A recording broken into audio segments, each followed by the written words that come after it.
ચાલો જોઈએ કે સુવાહકોનો અવરોધ જે પરિબળો પર આધાર રાખે છે તે પરિબળો કયા છે। મિત્રો, આને સમજવા માટે આપણે એક પ્રવૃત્તિ કરીશું અને આ પ્રવૃત્તિમાં આપણે એક પરિપથની રચના કરીશું।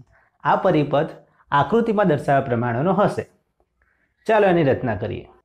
જુઓ મિત્રો, આ પરિપથની અંદર આપણે એક વિદ્યુત કોષ એટલે કે બેટરી લઈશું અને એની સાથે એક કળ જોડીશું એટલે કે સ્વિચ, અને બીજી બાજુ એક મીટર જોડીશું જે વિદ્યુત પ્રવાહનું માપન કરશે।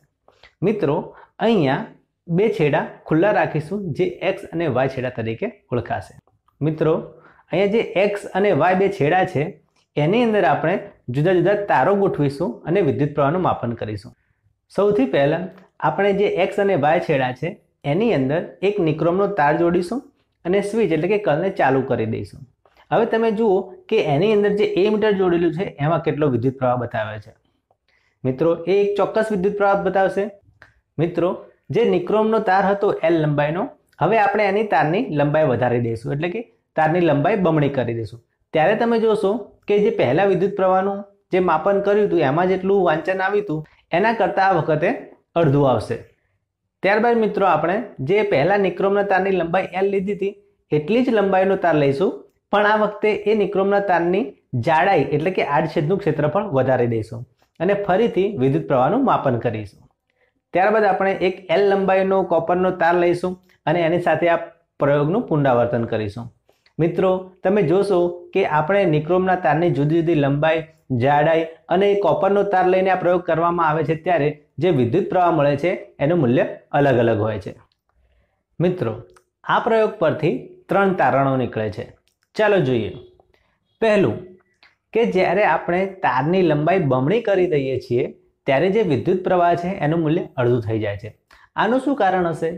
તો મિત્રો, આપણે ઓહમનો નિયમ ભણી ચૂક્યા છીએ। એમાં આપણે જાણ્યું છે કે I બરાબર V/R। અહીંયા આપણે જોઈ શકીએ છીએ કે જ્યારે તારની લંબાઈ બમણી કરવામાં આવે છે ત્યારે એનો અવરોધ પણ બમણો થઈ જાય છે, અને અવરોધ બમણો થાય તો સામે વિદ્યુત પ્રવાહ I નું મૂલ્ય અડધું થઈ જાય છે। આમ આપણે કહી શકીએ કે અવરોધનું મૂલ્ય એ તારની લંબાઈ ઉપર આધાર રાખે છે। બીજું જુઓ મિત્રો, કે જ્યારે તારની જાડાઈ એટલે કે આડછેદનું ક્ષેત્રફળ વધારવામાં આવ્યું ત્યારે વિદ્યુત પ્રવાહનું મૂલ્ય વધી જાય છે। એનું શું કારણ હશે? તો મિત્રો, જ્યારે તાર પાતળો હોય ત્યારે એની અંદરથી વિદ્યુત પ્રવાહ ઓછો પસાર થાય છે, પણ જ્યારે તાર એનો જાડો લેવામાં આવે છે ત્યારે એમાંથી વધુ પ્રમાણમાં વિદ્યુત પ્રવાહ પસાર થાય છે। આનું કારણ એ છે મિત્રો કે જ્યારે તારની જાડાઈ વધારવામાં આવે છે ત્યારે એના આડછેદનું ક્ષેત્રફળ વધી જાય છે અને એમાંથી વધુ પ્રમાણમાં વિદ્યુત ભાર પસાર થાય છે। આમ વાહકનો અવરોધ એ તારની જાડાઈ એટલે કે આડછેદના ક્ષેત્રફળ ઉપર પણ આધાર રાખે છે। ત્રીજું છે મિત્રો, દ્રવ્યની જાત। એટલે આપણે જે વાહક તાર લીધો એ જે દ્રવ્ય છે એ દ્રવ્ય કયા પ્રકારનું છે એના ઉપર પણ આધાર રાખે છે। પહેલા આપણે નિક્રોમનો તાર લઈને આ પ્રયોગ કર્યો હતો, એ વખતે વિદ્યુત પ્રવાહનું અલગ મૂલ્ય મળ્યું હતું। ત્યારબાદ આપણે કોપરનું તાર લીધો, એ કોપર એ નિક્રોમથી અલગ દ્રવ્ય છે એટલે કોપર વખતે પણ વિદ્યુત પ્રવાહનું મૂલ્ય અલગ મળે છે। આમ વાહકનો અવરોધ 3 પરિબળો ઉપર આધાર રાખે છે।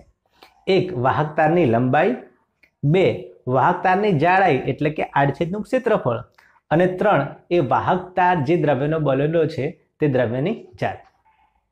તો ચાલો મિત્રો, હવે આ અવરોધને એક સૂત્રના સ્વરૂપમાં દર્શાવીએ।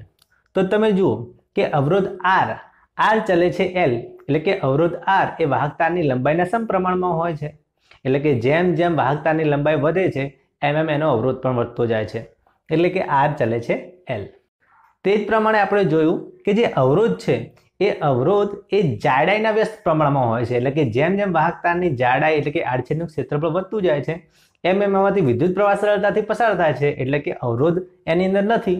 તેથી R ચલે છે 1/A। અહીંયા A એ તારની જાડાઈ કે આડછેદનું ક્ષેત્રફળ છે। હવે મિત્રો, આ બંને સૂત્રોને આપણે કમ્બાઈન કરી દઈએ એટલે કે જોડી દઈએ તો શું થશે? તો જુઓ, R ચલે છે L/A।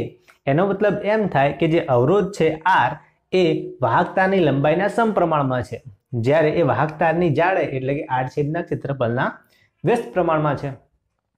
ચાલો મિત્રો, હવે આની અંદરથી ચલે છે નું ચિહ્ન દૂર કરીએ અને કોઈ અચળાંક લગાવીએ તો શું થશે? તો તમે જુઓ, R બરાબર ρL/A।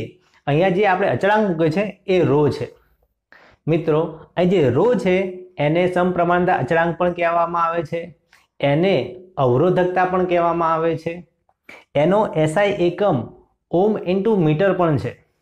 આ અવરોધકતાના આધારે કોઈ પદાર્થ વિદ્યુતનો સુવાહક છે કે અવાહક એ પણ કહી શકાય છે. મિત્રો ધાતુઓ અને મિશ્ર ધાતુઓ માટે આ અવરોધકતાનું મૂલ્ય 10⁻8 થી 10⁻6 ઓમ ઇન્ટુ મીટર હોય છે. એટલે કે ધાતુઓ અને મિશ્ર ધાતુઓ વિદ્યુતના સુવાહક હોય છે. જ્યારે કાચ, રબર એવા અવાહકો હોય છે એના માટે આ અવરોધકતાનું મૂલ્ય 10⁻12 થી 10⁻17 ઓમ ઇન્ટુ મીટર જેટલું હોય છે. મિત્રો એક બીજી વાત કે જે આપણે અહીંયા વાહક તાર લઈએ છીએ, જે કોઈ દ્રવ્યનો બનેલો હોય છે, એ વાહક તારની અવરોધ અને અવરોધકતા એ તાપમાન સાથે બદલાય છે. એટલે કે એ બંને તાપમાન ઉપર પણ આધારિત છે. તો મિત્રો આ વિડીયોમાં બસ આટલું જ. આ વિડીયો તમને કેવો લાગ્યો ચોક્કસથી જણાવજો.